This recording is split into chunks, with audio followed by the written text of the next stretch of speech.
This podcast is supported by Music Theater of Wenatchee, celebrating 64 years of bringing stories to life. From show-stopping musicals to powerful plays, the Music Theater of Wenatchee stage is where stories come alive. Now they are writing the next chapter, and you can help make it happen. To support the next act of community theater in Wenatchee, visit annex.mtow.org and donate today. Opening night club. We're not opening a nightclub. It's the opening night club. We can't wait to watch an opening night show, because on opening night we always go with our opening night club. Opening night club. Welcome back to the Opening Night Club. This is the podcast where we get together every week to discuss and celebrate local theater all over Central Washington. It is my pleasure today to bring in technician and designer extraordinaire, Kylee Boggs. How are you doing, Kylee? I'm doing really well. Thank you for having me. I am so excited to have you here. You know that I like to get together the people that are behind the scenes that I know do so much in the theater, and you're definitely one of those people. And I'm kind of excited that people that are part of the Opening Night Club get to figure out who you are. How's that? How's that for an introduction? Wow, no pressure. Yeah, thank you. I am the technical supervisor at the New America Performing Arts Center. So that means my job is yes. That's right. Yes.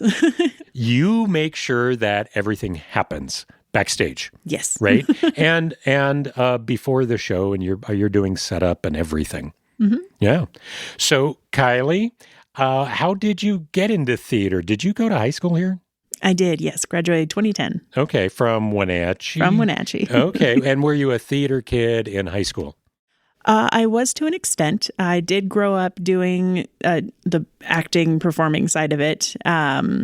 All through high school, I had a lovely penchant for breaking myself. Oh, what'd you do?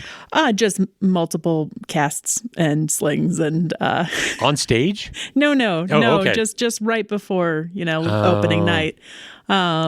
So they did tend to stick me in the technical department because you can wear a cast and run a follow spot. Yeah. So what was your favorite show? Back in high school, I want to say Cats, which is really controversial. A lot of people hate Cats.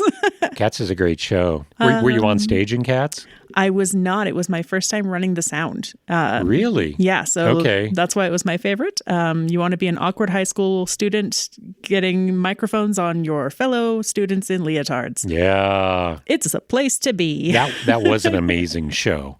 Yeah, yes. Paul directed that one, right? My daughter played a kitten, I think. She was quite young. Yes. In that one. No, that was a great show. Mm-hmm. It was ambitious, and I think they pulled it off really, really well. I think it went really well, yeah. It went really well. And you did the sound on that. I did. That was a complicated show. Yeah. Yeah. So who got you started on the technical side? Who was training you? Was that John? It was Sefik. Yeah. John Sefik. Yeah. Oh man, I miss John. Yeah. Yeah. So who was there before James? Yes. Yeah.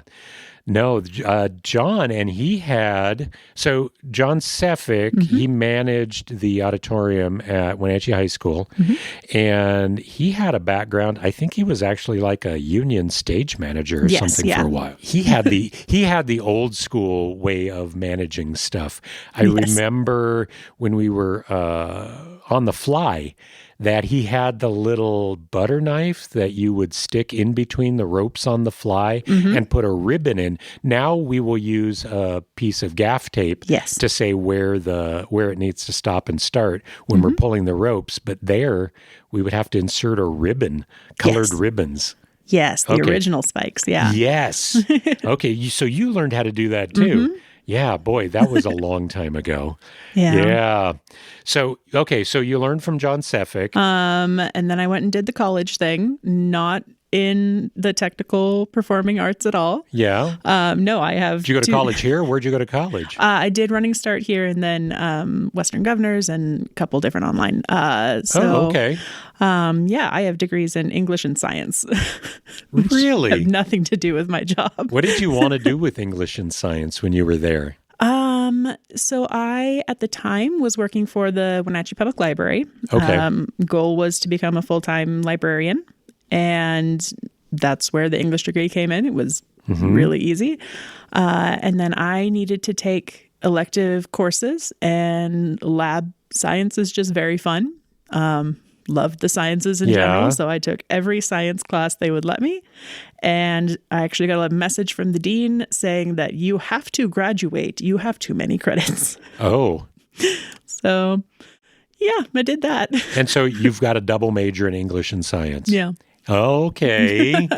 So you were working at the library. Are you a reader? I love reading. Yeah. Okay. So what are your favorite books right now? Ooh, I work in theater. I don't have a lot of time right now to read. Yeah, well, that's why I'm asking. I find myself reading scripts, but not a lot of things for pleasure. So I'm curious. No, I'm just nerding right now on some scripts that I have on my desk. A lot of mystery. I grew up double reading like Dean Koontz with my grandfather. Okay. And so that's that sort of genre. Okay. Stephen King, Dean Koontz. Okay. Well, at some point, we can talk about scripts that are cool that are out there. We can talk about that. So how did then you get into theater after that? What was the gateway for Kylee to come back into the dark? So I was working full time. I was out of college, and I honestly was driving by the press room theater, and the Haunted Theater was setting up. Okay. And they had their giant Grimmy outside with, actors and support staff wanted. And it was like, why not? My birthday is Halloween. I love Halloween. Let's go do this. So I called, and your birthday's Halloween? Yeah. You just slip that one in there. Wow. Yeah. So your birthdays are always then like orange and black and scary birthdays? Not necessarily, but my mom does like to go overboard. Okay. I'm in my mid-30s, Mother. I don't need a birthday party. Thank you. But it's a Halloween birthday party. But it is. It's the best. So I gave them a call, and it was Cynthia Brown. Of course. She was directing at that time, and went in and volunteered for my first season, came back and started helping her more on the admin side. I was her mistress of monsters. I had no idea. So you were essential to the haunt for those years. Yeah, I did a lot of the backstage, like people management, did a lot of the build every year. And then once Cynthia left, I directed for a couple years. And then just as circumstances changed, other people came in, took over, went different ways. So, yeah. Wow. Okay. So maybe I knew that, but I obviously forgot all about that. So you were doing the haunt, and then at some point you started working at the PAC. Yes. So while I was working with Cynthia at the haunt, she was on the board for the New America Performing Arts Center. And she mentioned multiple times that they were looking for technicians. Okay. Because talking with her, she knew that's what I did growing up. And I kept saying, "Oh no, I can't. Like the PAC is the big leagues. I can't. Like I don't have the skill set they need. No, thank you for thinking of me. No, I can't possibly." And then she called me. She was very sick, and she was one of two costumers for Greater Tuna out at Icicle Creek Center for the Arts. Yep. Which was Henry Heddick and Matthew Pippin. And she called me, and she like could not speak. She's like, "Their opening night, they need some. Can you please go up?" And I was like, I have never been a wardrobe dresser person. I have never done this. I don't know anyone that I'm going up with. Let's go. So that's how you got back into theater from the haunt was as a costumer. Yeah, for Icicle Creek. Wow. That's how I met Matthew. That's how I met Henry Heddick. And Julie Davis was the other costumer. So went up, had a fantastic time doing that. And then I think it was a couple weeks later, she called me and she was like, hey, I need somebody to be like an assistant stage manager for this not review, but for Holiday Spice. Yeah. Yeah. And I was like, oh, okay, yeah. What do you need? She's like, it's just like managing the monsters. Like you just come, you put things when they need to go on, you like get people in place. I was like, oh, easy. Yeah. I can do that all day. Yeah. So she had me join her, and I was tricked. At the end of Holiday Spice, I get Zach Missel, who is currently the box office manager at the PAC, but he was a general technician at the time. Mm-hmm. He was like, hey, Mike wants to talk to you. And I was like, cool. Who's Mike? Great. Which one of these people is Mike? What's up? And he's like, no, he's in the middle of the stage. Go talk to Mike. And so I went and like stood in the middle of stage with everyone around for some reason. And Mike just very nicely was like, hey, what do you do? What do you like? What's your day job? And we spoke for a little bit and did the whole like, oh yeah, I'm working kind of part-time now for the library. I was an on-call librarian in a couple different libraries, and I was like, yeah, I've got a lot of free time. So if you need help, like if you need more of this, I loved doing it. It was super fun. And he was like, oh, great. What are you doing on Monday?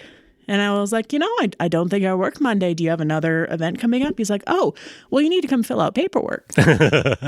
So did you just get a job interview in the middle of the stage? Yeah. Wow. Without really an interview. Yeah. So, and I did not know it at the time. I was like, oh, of course, I have to fill out volunteer paperwork. Yeah. And then later when like the very stereotypical movie scene where people come out and they clap you on the back and like, good job. And it was like, what are you talking about? Oh, I just got hired. Cool. That is awesome. Yeah. So I was a general technician at that point, and I did that for almost 10 years in that role. And then I took on my current role, which is like as a technical supervisor, and now I'm in charge of that group of individuals we have at the PAC. That's amazing. Yeah. We were talking when you came in, I was talking to my wife, my brother, who were upstairs introducing you, and you are one of the few people in town that is doing theater as a full-time job. And it's not that you've got an office job where you're doing fundraising or marketing or administrative. You're actually doing theater as a full-time job. Yes, I do also do some of that. We all do. Yeah, there's only 4 of us full-time at the PAC. So, I do lighting, sound design, set design and build. I teach our volunteers and our technical staff how to do stuff. And I work in our local school districts on how to do the same thing. Well, yeah. How did you get into mentoring? Because I know that we've got a lot. We'll talk about Apple Awards. Yes. But I know that there's a lot of kids that show up in the Apple Awards in the technical divisions. Mm-hmm. And most of the ones that kind of float to the top, you have been mentoring them on running sound and lights and that kind of stuff. There's no favoritism. I need to put it out there. I have nothing to do with it. No, it's just that those are the kids that have seen something that they want to do and they've just gone with it, and you're there to help them do it. Yeah. How did you get into that, and how does that work? So joining the PAC as I did, I did not have like classical training in any of the things I was doing outside of what I learned from Cephec. And so I had to learn how to do most of the stuff on my own. I had to teach myself how to program. I had to teach myself like how to build things correctly so they are safe and they don't fall down. And so I got to looking at that a couple years in, doing the whole, I don't want someone to want to do this and feel like I feel right now. Like I want there to be somebody to help the next generation coming up. And I was like, well, I guess I'll be that person because there's got to be somebody doing it.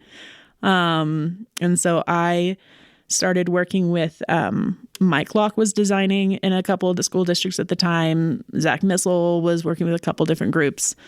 And so I just started following them and learning from them how they do their job, started meeting different people because theater is so alive in our area. Like there's a constant need for technicians. Yeah. So it was pretty easy for me to go into a space and for them to be like, oh, this is Kylee. She knows how to do all of this. Yeah. That was, kind of open shut. And I don't know if everybody understands that when you look at a program, there's a bunch of people that are in the cast, and we all see them. And they then you look at the production team, and there's generally more people on the production team than there are in the cast. Unless it's an Apple Blossom musical. Unless it's an all-district musical or someplace where we're just packing people onto the stage. But there's a lot of people backstage. Yeah. And there's a lot of technical people that have to do really specialized things. And the way everything is kind of set up, we've got training programs for actors. They've got scholarships for actors. Very much. Right? We don't have anybody that's out there training the backstage and the people that are back of house where we've got lots going to the actors, but not necessarily the other positions. Yeah, there's actually been some really good articles recently released from Broadway talking about how there's no fear for the future for actors coming up. However, there is no production staff to match them because there through the whole industry, there just isn't somebody or organizations or multiple somebodies bringing those groups up with them. So what they're finding in those larger production areas is they're dying off. Yeah. They're aging out. So I've talked to a lot of kids, especially the kids coming through Leavenworth Summer Theater, where they're theater majors and they want this to be their career, but they're all actors. And it's like, if you want to be working, you probably should think about getting some technical skills under you because that's something that can pay as a day job. And then if you get an audition and you can get on stage, that's good too, but it's not always there. You've got to fill in between with other stuff. Yeah. Yeah. And so I'm hoping that we can, again, I'm applauding you for helping out and realizing that we do have this deficit on our technical side. One of the things I was talking to somebody about is costumers. Yes. That we aren't building costumers. Yeah. Mostly because kids don't learn how to sew anymore. It's a generational thing that, even Gen Xers didn't learn how to sew for the most part. And I know that my kids certainly, I'm going to pull that back. Kaya learned how to sew. She worked at Fabricland, so she does know how to sew. But for the most part, kids don't know how to sew. Yeah, that's actually something that we're experiencing difficulty with now at the PAC. Anytime I have a traveling group come in and they need a wardrobe assistant. Oh.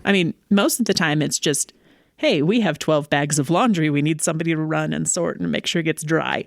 But the number of times I've been like, who can I call that knows how to sew a button on? Yeah. I can sew a button on if you need me to run back, but you're going to have to go program lights for the next half hour. Yeah. Oh, yeah. So no, it's actually a serious, the soft skills aren't being learned. So I've actually taught technical classes with stage kids. I've done a couple of them. But they do have, it depends on what teachers they have come in, what they're willing to work on. But they've done everything from puppetry to technical side because I've had them. And I'm going to have to give props to Lana then. They're doing everything that I was hoping they would.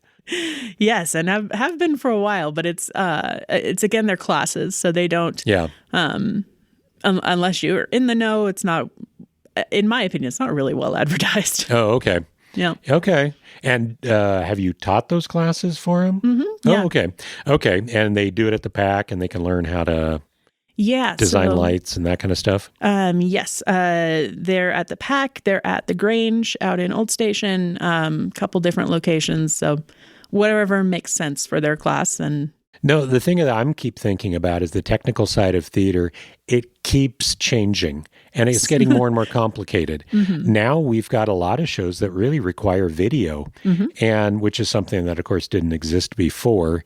And if you look at something like maybe Happy Ending, mm-hmm. right?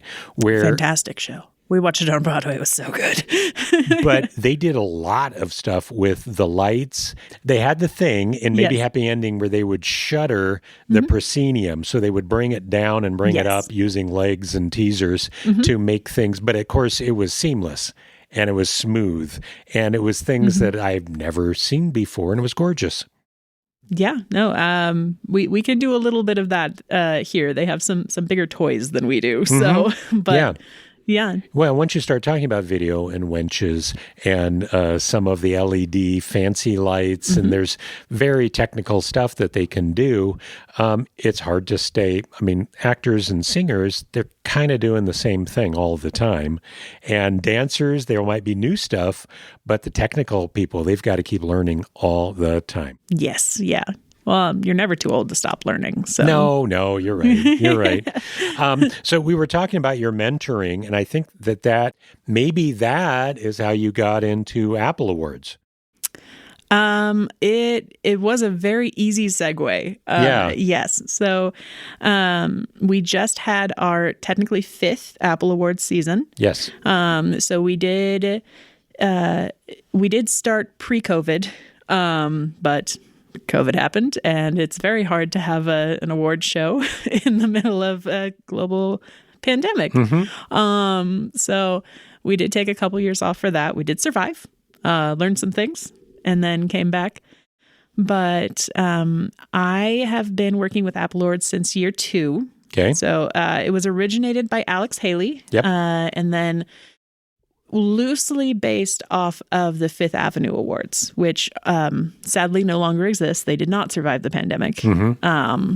But growing up and going to Fifth Ave Awards and looking and seeing like all of these fantastic awards, all these things we're celebrating are going to the professionals in the industry. This is, which is great. I've had multiple nominees for Fifth Ave for lighting, but mm-hmm.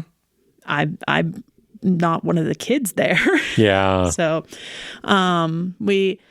he took the idea from that and decided we should just focus on the high school aspect. We should just focus on what the high schoolers are physically doing and achieving and learning. Yeah.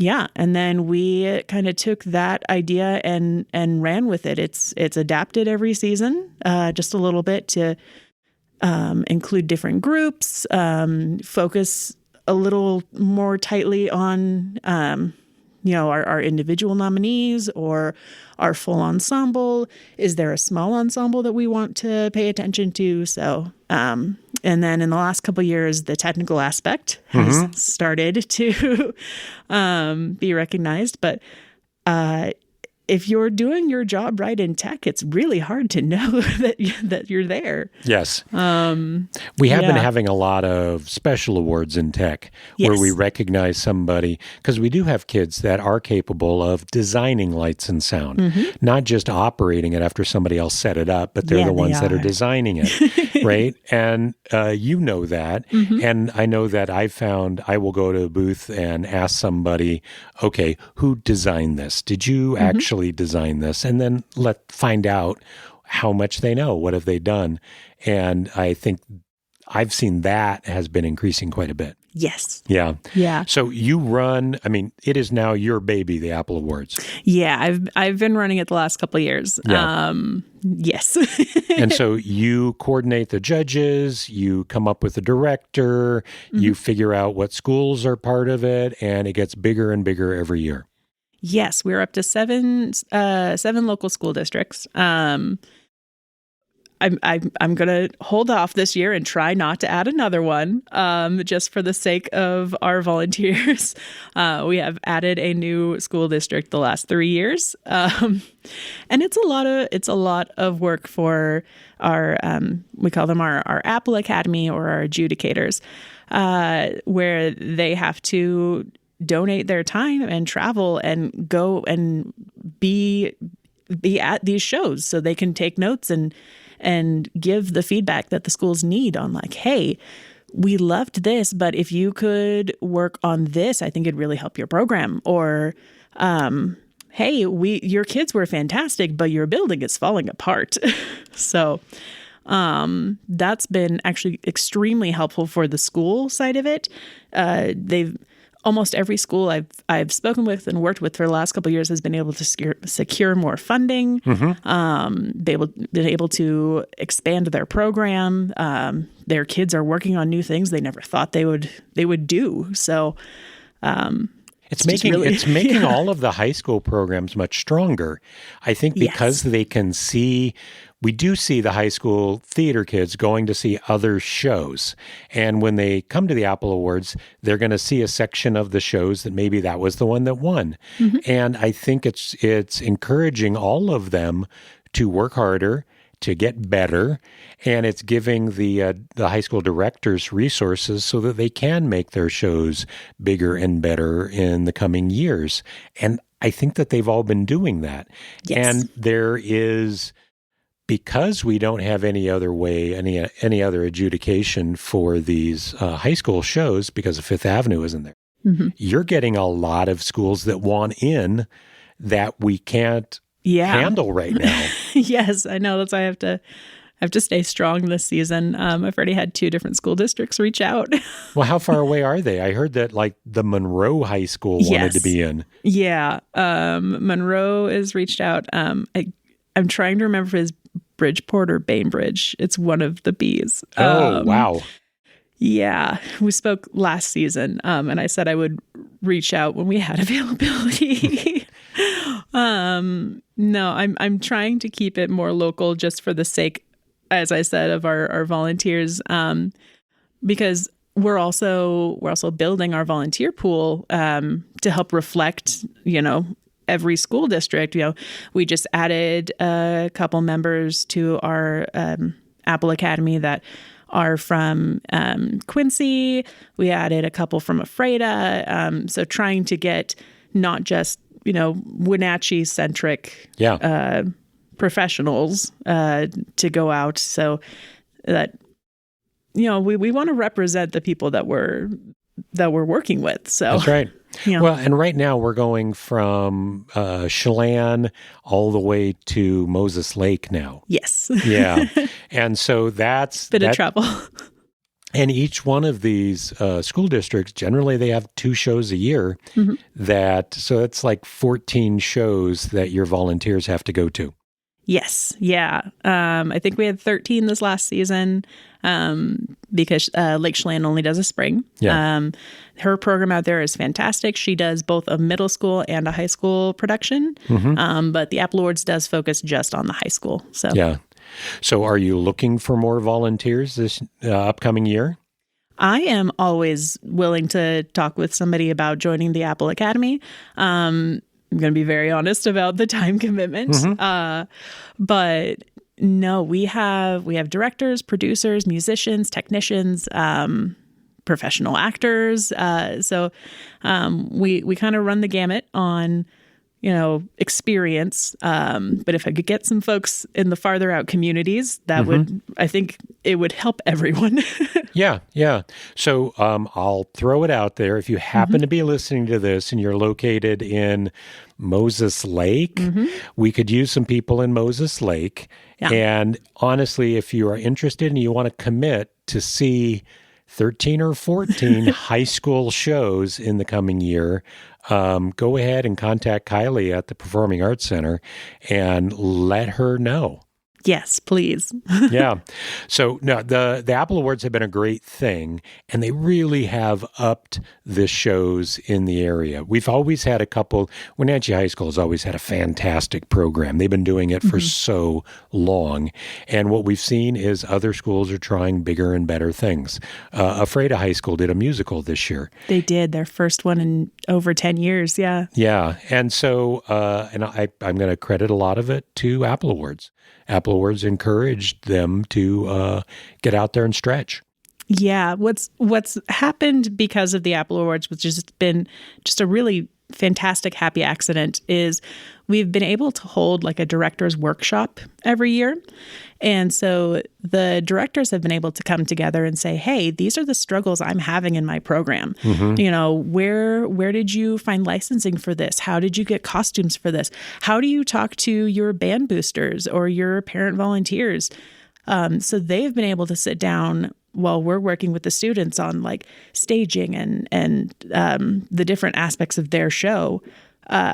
They've been able to sit down and really help each other and like build that community together, which they've multiple times have said is really invaluable. And I love that this has happened because of it. Yes. Yeah. So happy accident. I think a lot of it is we've had, a lot of them are teachers, and they've been doing it alone. And they've been trying to costume and prop and tech everything by themselves, not realizing that there is a community out there, that there's people like you and Mike who will jump in and help work out tech, that we've got Vicky and Dana at Music Theater Costume Shop that can get them costumes for nearly anything. We have a fantastic resource, and we've got a extensive prop shop at Jill Sheets runs at Music Theater that you can get furniture and pieces to complete a show. And so there is a lot of things available that they might not know about. And I'm glad they're starting to do that. They're talking to each other and finding out, you know, what they can do to get their show done. Yeah, especially in the high school element, it's really easy to feel like you're an island unto yourself. So just giving all of them that support has been fantastic. And yeah, we at the Performing Arts Center, we use your guys' costumes and props all the time. You save our butts. Yeah. Well, it's kind of it's a community resource. And boy, we like to see high school shows use it. Of course. Of course we want to do that. We talked before that at some point you learned pyrotechnics, and you are one of the few licensed pyrotechnicians in the Valley. Yes. So I started doing pyrotechnics far younger than they thought I was. So, yes. While I was volunteering, doing backstage work and being in my plethora of casts growing up, I was working spotlight for a production that James Wallace and Sherry Snodgrass were working on, and it just felt like a regular production to me. Just don't mind me with my fellow spot up on my boot here. But at the end of it, James came up to me and asked, like, hey, you seem really mature. You've got a good head on your shoulders. Would you like to come out and help us build the stuff for the 4th of July for the fireworks? And of course. Of course I want to do that. Yeah. You're going to let me handle explosives?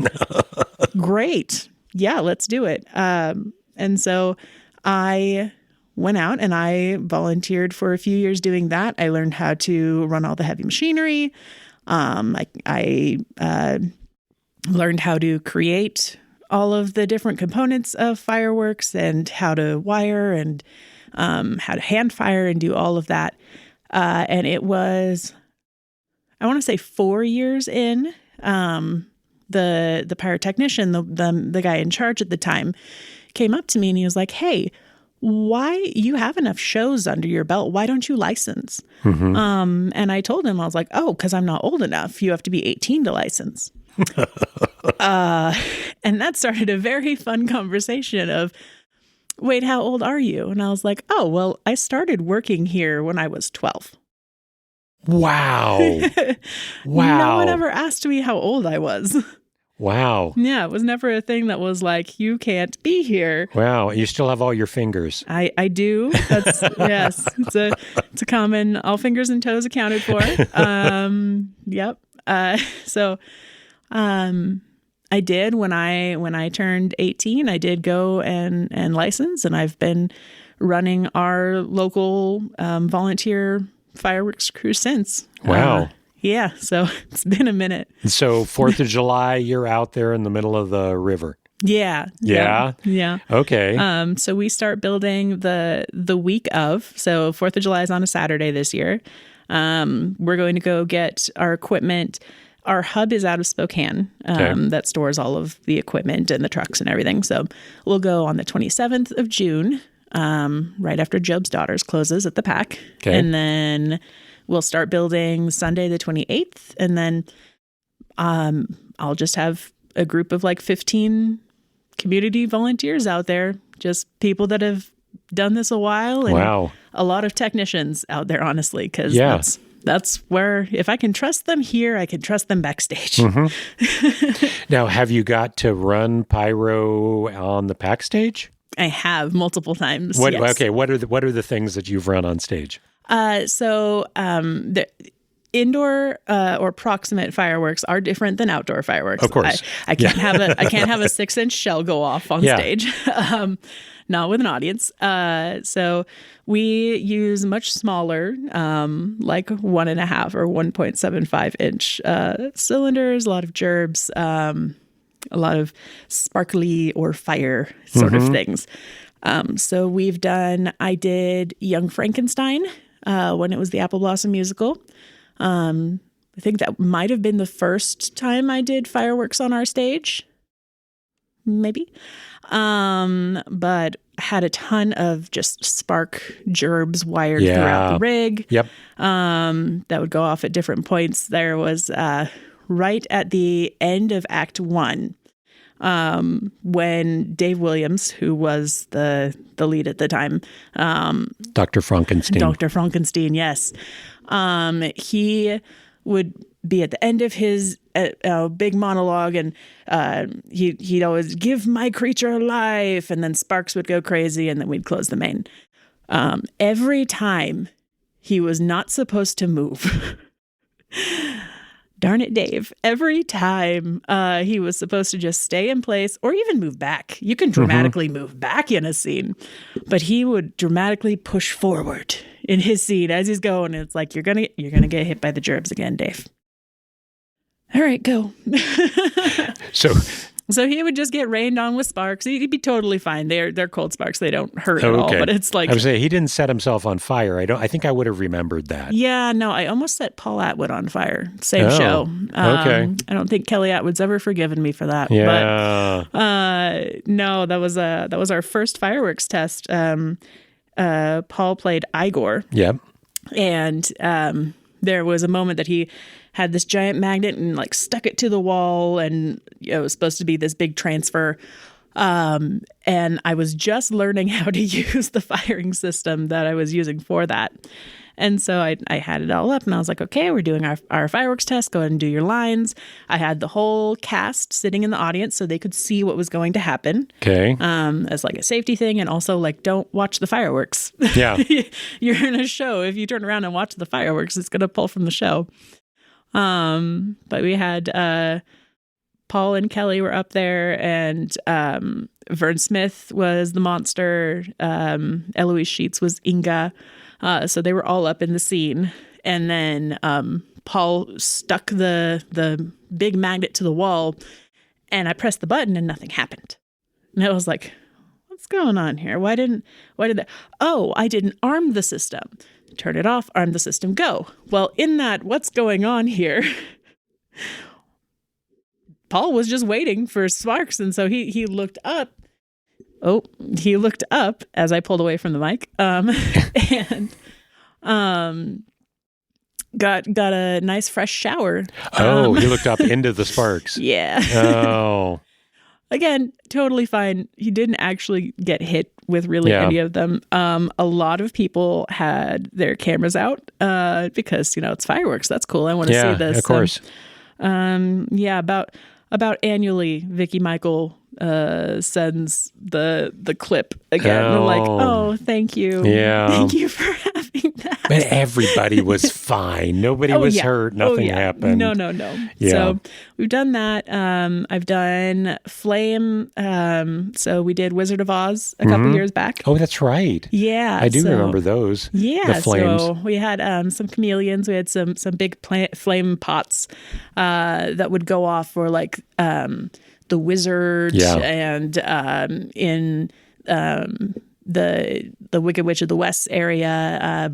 So we had those giant columns of fire, which were very fun to program. And then also... And they were hot. They were very I remember warm. You could feel them backstage when those went off. It warmed the whole stage up. That was real fire. Yeah, it was real fire.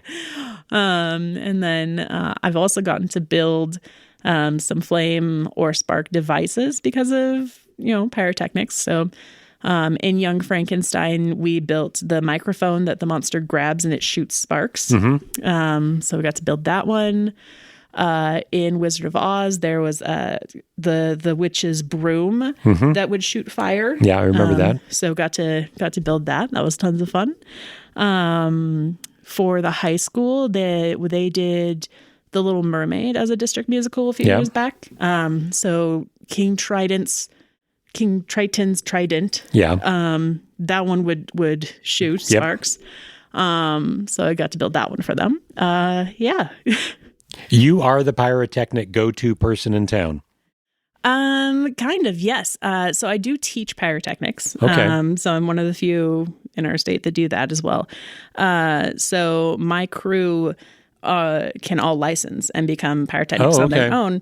And I actually have Joshua Mulhall got his license 2 years back. So he actually just did the fireworks for the Wenatchee High School graduation. Okay. With the rest of my crew, and I got to be just a proud mom sitting on the side. But there's few of us. It's not an easy industry. So, no. But fun. Wow. Very fun. That's pretty awesome. Yeah. Yeah, and kind of a good capstone for this, just because there's very few things more theatrical than sparklers and fireworks and flames. Yeah. That's theater. Well, Kylee, I am so excited to have you on the podcast, and I can't wait to see what we do next. Yes. I think we've got a whole ton of fun things, and we've got 4th of July coming up, so I'm sure we will see more fireworks there. Yes. If anybody is interested, if you are wanting to see more theater and want to commit to 13 or 14 shows, send an email to Kylee and talk about the Apple Awards. But in the meantime, we've got shows coming up. Go out and see some theater, and make sure, if you can, go out and see another opening night.